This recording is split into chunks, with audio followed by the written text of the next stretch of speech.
Tere! Mina olen Kaia Kumpaslenk, töötan TalTechis õppeosakonnas arendus- ja kvaliteeditalituse juhatajana. 2024. aastal juunis kinnitati uus kõrgharidusstandard. Osalesin selle väljatöötamise töörühmas ja koostasime ettepanekud, et kuidas seda standardit võiks paremaks teha. Ja ma annangi teile täna ülevaate, mis on need peamised muudatused, mis uus standard on endaga kaasa toonud.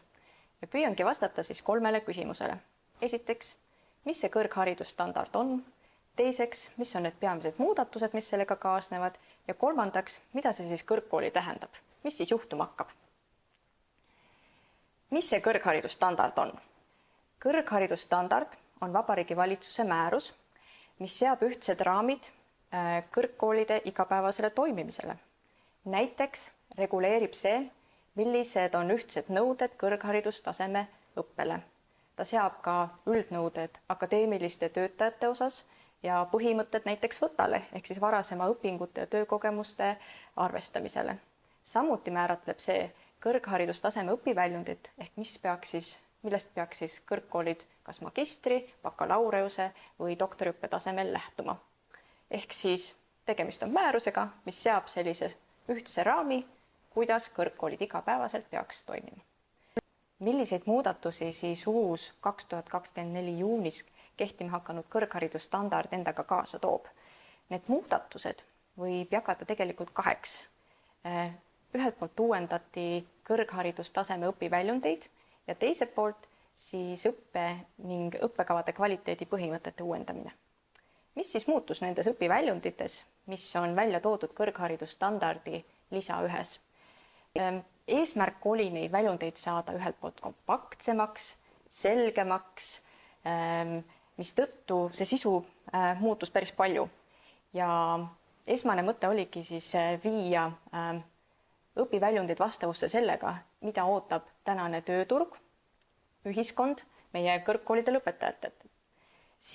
Teiselt poolt oli rõhuasetus üldpädevuste lõimimisel erialapädevustesse ja lisandusid sellised teemad nagu loovus, digi, tehnoloogia, roheoskused, enesejuhtimise ja muudatustega juhtimise toimetulek, kohanemisoskus, võimekus oma vaimse ja füüsilise tervise eest hoolt kanda ja nii edasi. Et neid uusi teemasid tuli päris palju. Lisaks on see lisa 1 ehitatud üles trepi loogikal, mis tähendab seda, et eelmise taseme õpiväljundeid ei kajastata järgmisel, ehk bakalaureuse taseme õpiväljundid ei liigu üle magistritasemele ja nii edasi. Et see selgitab, et miks igal järgneval tasemel on võib-olla vähem õpiväljundeid ka. Ja samuti üks oluline muudatus on veel see, et kui varem eristati rakenduskõrghariduse ja bakalaureuse taseme õpiväljundeid, siis nüüd on need üheks kokku kirjutatud. Teine suurem tükk, mis muudatusi standard kaasa tõi, on selles sisus. Ehk täiendati nõudeid õppele ja õppekavadele, mis annavad selgemad suunised õppimiskeskse lähenemise rakendamiseks. Ja kuidas seda on tehtud? Selleks on 3 peamist suunist.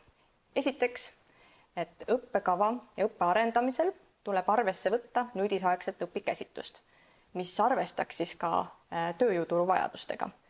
Ootus on, et õppimine oleks aktiivne ja koostöine protsess. See, kuidas seda nüüdisaegset õpikäsitlust nüüd kõrgkooli tasandil lahendada, see on jäetud iga kõrgkooli enda sisustada ja vastutuseks, sest ka see nüüdisaegne õpikäsitlus on miski, mis pidevalt muutub ja areneb edasi. Teiseks, õppekava. Õppekava peab olema sidus ja tervik, kooskõlas õppekava eesmärkide ja õpiväljunditega. See tähendab, õppekava tuleb disainida viisil, kus õpiväljundid, õppeprotsess ja hindamine on tervik ning pakub õppijatele piisavalt väljakutset. Toetab nende motivatsiooni ja õppimisse kaasatust. Ehk väga selline kompleks ülesanne. Ja samuti, et kuidas seda ka teha, on see, et lisaks erialaoskustele tuleb toetada ka üldoskuste arendamist. See on see, mida tööjõuturg väga vajab ja et meie õpe oleks ka terviklikum. Kuidas see teadmine vajalik on? Mida see muudatus endaga kaasa toob?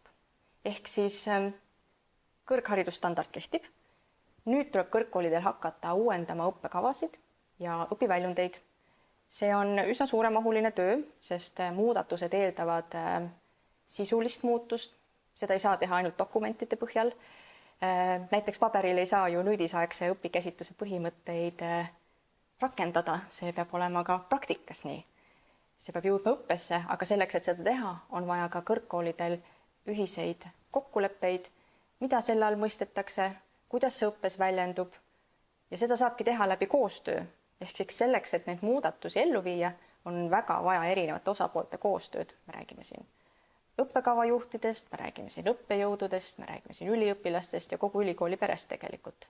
Ja miks see on oluline, on see, et ühelt poolt on need muudatused väga vajalikud kõrgkoolidele sellepärast, et meie õppijad on muutunud, meie õppijad vajadused on muutunud, meie ühiskonna vajadused on muutunud, et me vastaksime nendele ootustele, et me suudaksime olla jätkusuutlikud, konkurentsivõimelised ja ka teisipidi, et kui tuua teine dimensioon sisse, siis ka välishindamiste raames tegelikult vaadatakse, et kas kõrgkoolid siis täidavad neid põhimõtteid, mis siis seadusega või määrusega on ette kirjutatud.